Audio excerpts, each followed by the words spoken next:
Hey guys, it's Jack Punkington here, and today we're doing a battle of the super strats, if you'd like to call it. So I've done videos on both my Fender Strat modded Partscaster Betty White and this Adrian Smith Jackson. So when I think of super strat, it's an HSS or HH Fender or Super or Ibanez or Schecter or Jackson. Not really a Dean. More like I said, Jackson, Fender, anyway, guitar. That's either souped up, stock with affordable parts, or it's been modded with some insane parts. And that's kind of what both of these guitars are. Now, the big difference, I guess, really is in the quality of the parts. This has higher quality components. Well, those are still pretty good high quality. One could argue that this is higher quality wood, higher quality pickups, higher quality hardware. It's really personal preference. I mean, there is some things, like I will agree that the wood is a higher quality wood because it's an American Fender body. It's a made in Mexico neck, although I'd argue that made in Mexico strat neck or made in Mexico necks are comparable, maybe not to made in Indonesia, but like made in Korea. I mean, there was like on that guitar, I had to deal with some fret sproutage, so I cleaned that up a little bit.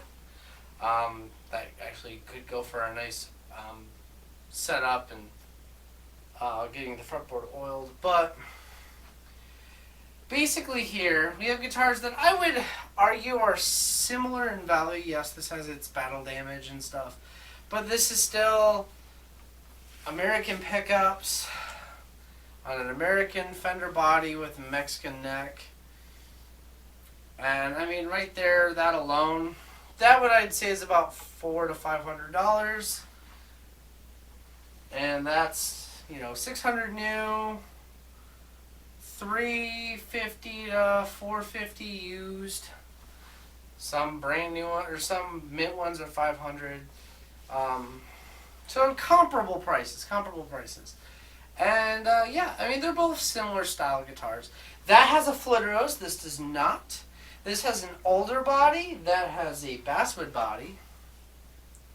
Maple fretboard, Laurel fretboard. And I will say the biggest pro I can give this guitar, for me, is the maple fretboard and the neck pickup. I love maple fretboards on Strats. They do make a model that is a maple fretboard that's in white and in green. So just throwing that out there. This one just doesn't have that, but the neck pickup on this guitar,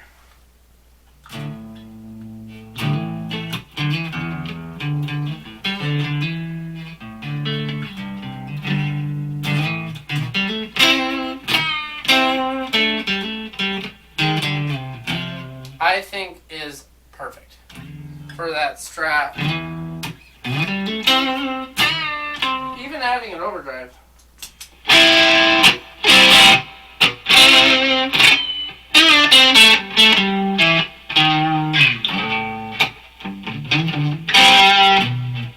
Even taking off the overdrive, go into the gain channel.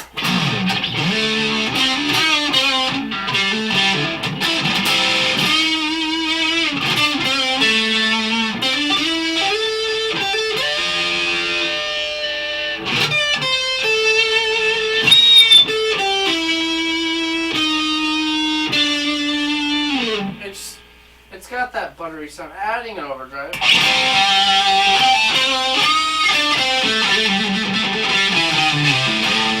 gives a little bit more edge.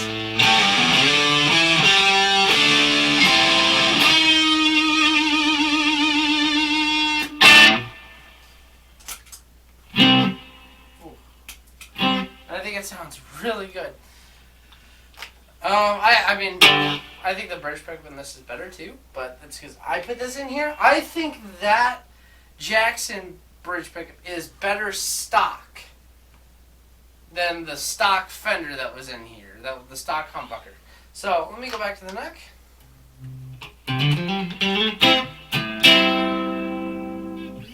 And in the most scientific method I could figure out,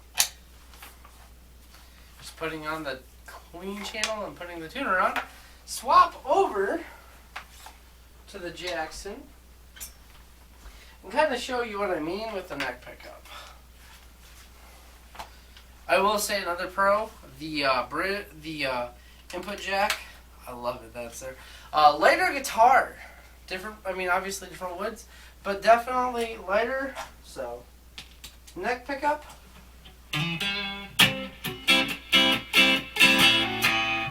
Very more mild. And I have them set, like, this isn't set lower than that one. I have them set about the same.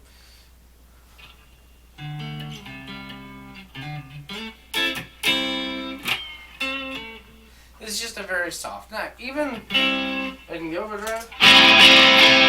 It's almost shrill a little bit.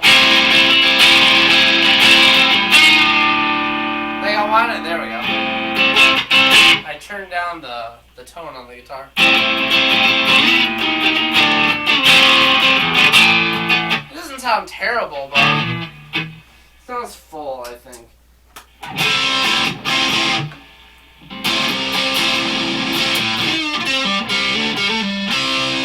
Sounds pretty good on the main channel, but it does feel like it's missing something. And overdrive.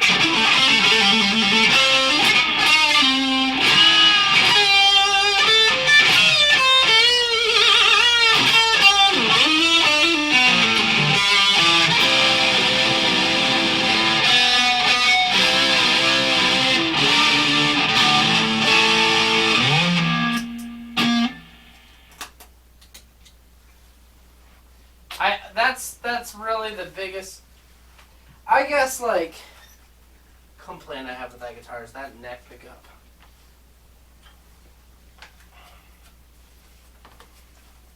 Because then we swap back over to this. I think I actually have this neck pickup lower on this guitar. So that shows how, like, much of a difference of output it has.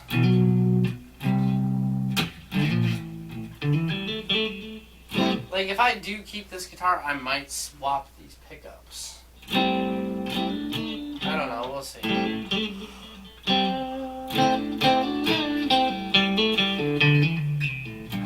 Also, one ply pickguard, I think that's kind of a little ridiculous. This came with a 3-ply, and I replaced it with a different 3-ply.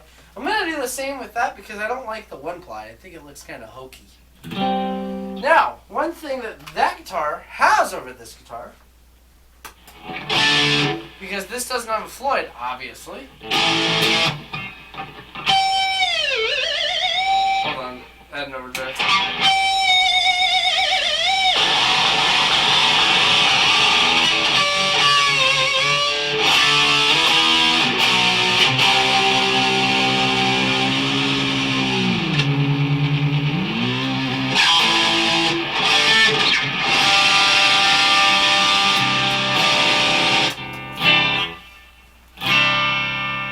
Tune a little bit. If I can hit a chord. It's actually not as far out of tune as I was expecting, so kind of props to Fender on that. And then we swap over to this and you just, whoa, if I can grab it correctly without throwing the stand about. This has an actual locking nut. No, it does. I will preference. It does need a set up. I gotta get it set up.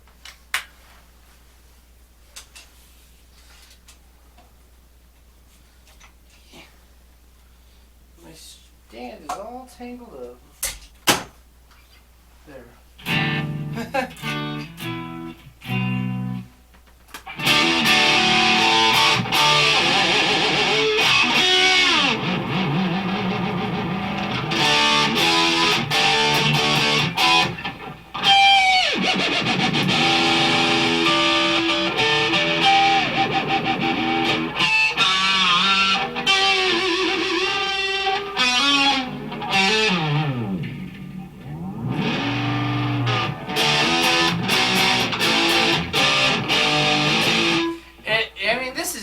tune a little bit. But I think it's just... It was just a low E string, and it was just a little bit.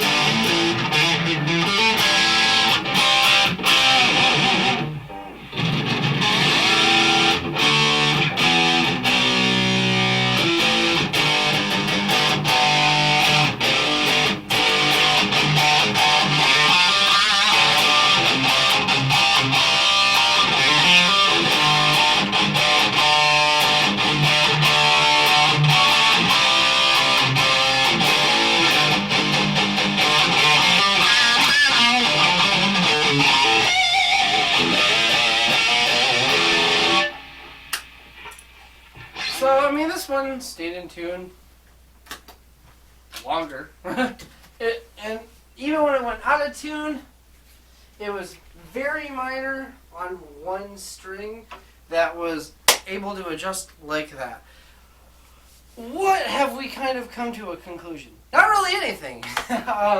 This is a very informal experiment, but it's something I wanted to kind of do. One other thing. Weight. This is a little bit heavier, but not by much, honestly. So, this has a thinner, flatter neck. This has more of a chunkier 50s style neck. And you can get Fenders with both styles of necks. But, what's the better guitar? Honestly, I actually entered into this video fully being like, it's gonna be the Jackson, right? It's gonna be the Jackson. I don't agree with that. I think it's a lot closer than I thought. I mean, I could do more testing on it and stuff, but I think they're both great guitars for the money. If you want something more geared towards super fast, you're gonna do a lot of whammy stuff, go for the Jackson.